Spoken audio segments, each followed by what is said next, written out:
अगर तुम्हारा सपना तुम्हारा नशा है तो तुमको भगवान भी हरा नहीं सकता। इस दुनिया में अगर आपका कोई शुभचिंतक है तो वो है मां बाप। मन दो चीजों से काबू में आएगा। बहुत सारे लोगों को महत्वाकांक्षा और जीवन यापन में फर्क ही नहीं पता। किसी गाने में अमिताभ बच्चन जी के बोल हैं कि नशा शराब में होता तो नाचती बोतल। एम्बिशन एक नशा है, वो जिसको हो जाए।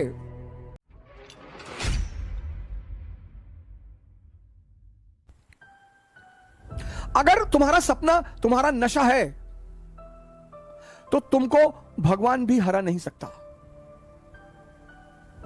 बहुत बड़ा मंत्र है सर ये। अगर तुम्हारा सपना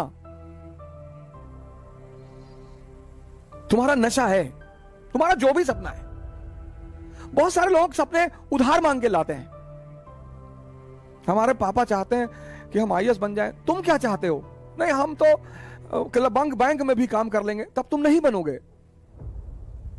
तब तुम नहीं बनोगे, क्योंकि बनना तुम्हें है और वो तुम्हारा नशा ही नहीं है।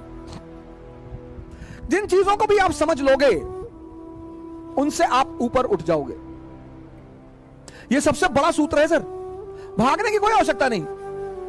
जिन जिन चीजों को भारतीय अभिभावकों ने, मां बाप ने दबाने की कोशिश की, आज वही सब चीजें।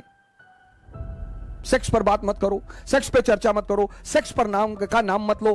अब देखो सारी क्लास ऑनलाइन चल रही है। बच्चा क्या देख रहा है तुम्हें क्या पता है? अब वो समय है जो आपको बताना पड़ेगा सर, बोलना पड़ेगा। क्योंकि जब भी कोई चीज हम बाहर से सीखते हैं तो बड़ी विकृत रूप में सीखते हैं सर। भारत में एक ग्रंथ है विज्ञान भारोतंत्र, जबरदस्त ग्रंथ है सर। उसी पर आधारित ओशो ने किताब लिखी संभोग से समाधि। उस किताब में सेक्स की कहीं चर्चा ही नहीं है।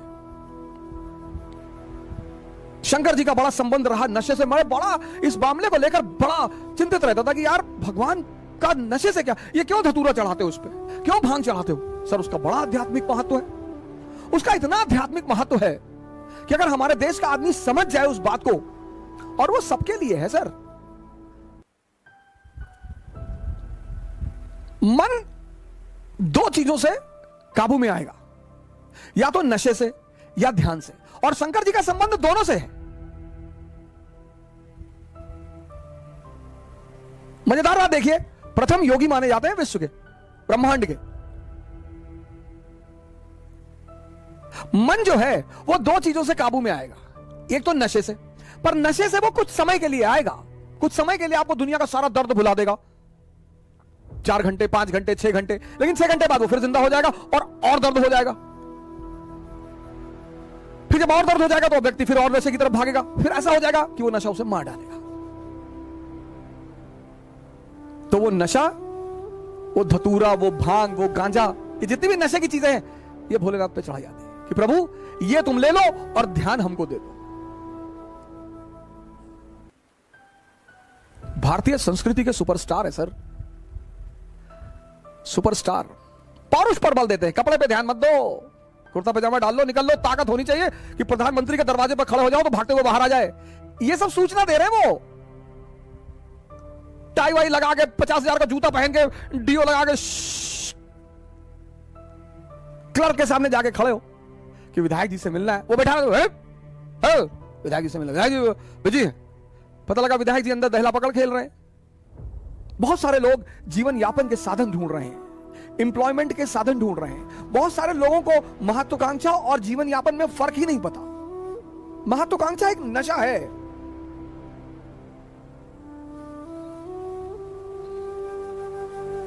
एम्बिशन एक नशा है, वो जिसको हो जाए। नेपोलियन को हो गया। किसी गाने में अमिताभ बच्चन जी के बोल हैं कि नशा शराब में होता तो नाचती बोतल। सब छोटे मोटे नशे हैं सर, बहुत छोटे मोटे नशे। अगर ये आपको प्रभावित करते हैं तो आपका मन विकसित नहीं हुआ सर। नशा तो पद का है सर। आप ये चेक कर लीजिए आपको जीवन में नशा किस चीज का है। अगर इन छोटी मोटी चीजों का है तो आप रह जाएंगे फिर वहीं पे। आप अपना नशा भी चेक करिए सर। मोदी जी को नशा रहा होगा, लालू जी को नशा रहा होगा, इन नशों ने ही इतनी ऊंचाई तक पहुंचाया सर, और किसी की हिम्मत ही नहीं है, और किसी की औकात ही नहीं है। नशा होना चाहिए सर। मुलायम सिंह यादव जी इतनी ऊंचाई तक पहुंचे, मायावती जी इतनी ऊंचाई तक पहुंची। किसका राजनीतिक करियर कैसा रहा वो एक अलग चीज है, लेकिन जब भी कोई सामान्य व्यक्ति असामान्य कार्य करता है तो वो नशे में ही रहा होगा। यहां लोग उठ नहीं पाते, या बड़े सारे लोग मेरे पास आते हैं, कहते हैं कि सर सुबह नींद नहीं खुलती। तो कौन कहता है सपने देखने के लिए? जब सपना देखो तो एक चीज चेक करो कि तुम्हारे अंदर उस सपने को लेकर नशा है या नहीं है। समाज का काम है आपको बर्बाद करना और भटकाना, यह समाज का धर्म है। उस समाज में अगर कोई आपको बनाने वाला मिल जाए मां बाप के अतिरिक्त, तो आप बहुत भाग्यशाली हैं। इस दुनिया में अगर आपका कोई शुभचिंतक है तो वो है मां बाप, सबके साथ। लेकिन होता क्या है, वो कठोर होते हैं हमारे प्रति। जो भी शुभचिंतक होगा वो कठोर होगा, जिसको शोषण करना होगा वो मृदु होगा। जैसे पड़ोस की आंटी, उनको कोई काम है, और बेटा बबलू कैसे हो बेटा, दिखाई नहीं पड़े, बेटा हमारा आटा लिया देते चक्की से लोग। अब मां इस तरह से नहीं बोलेगी, मां कहेगी बदतमीज कहां मरा हुआ था। तो अब हम ह्यूमन नेचर है हमारा, तो हमें मां बाप बड़े बुरे लगते हैं। लेकिन सूत्र यही है सर, जो भी आपके प्रति कठोर है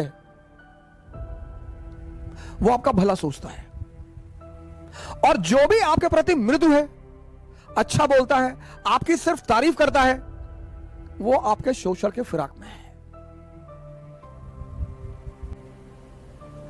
जय हिंद।